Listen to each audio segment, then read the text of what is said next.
We disagree about North Carolina's history, North Carolina's present, and North Carolina's future. But other than that, we have a lot in common. I can't put myself entirely in her shoes and see it from her point of view. Exacerbate the polarization. You think it's the most important thing, and I think it's not that important at all. I understand what you're saying, but it's just not very important to me.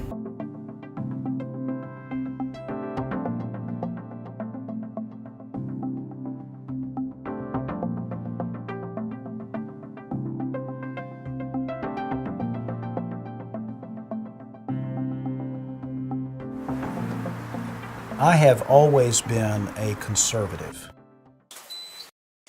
People should be able to follow their own dreams, start their own companies, make their own decisions without government entanglement.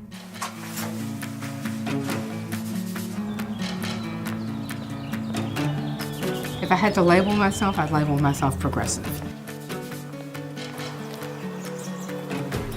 We collectively, through government, can do a good job of solving problems. I think there are some things like public education that we must do collectively through government.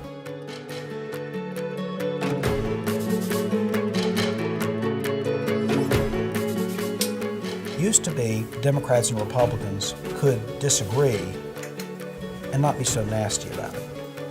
When we had a different media environment, people tended to have a little bit more personal rapport. We had a shared sense of what the facts were. We all kind of go to our corners and listen to our friends and read what our friends post. It's more about spin and less about understanding what's really going on. The polarization is obvious.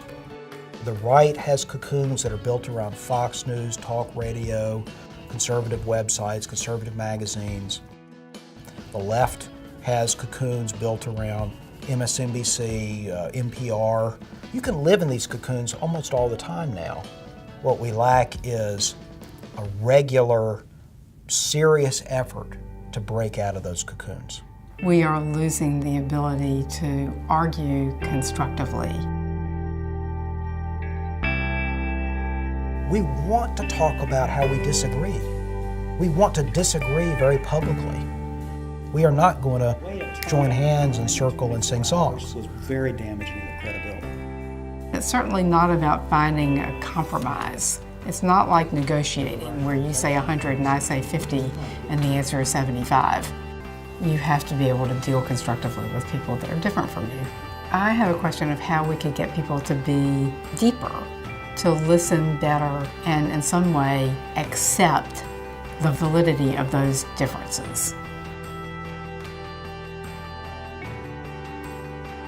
North Carolina Leadership Forum is a project created through the Sanford School. It's a series of high-level discussions among North Carolina leaders about challenging topics.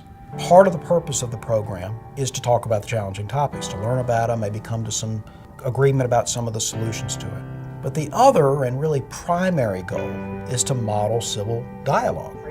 A lot of universities talk about community service as one of their functions. I think Paulus is a good example of Duke really taking that community service task seriously, trying to really help the community struggle with, in this case, a serious problem, political polarization.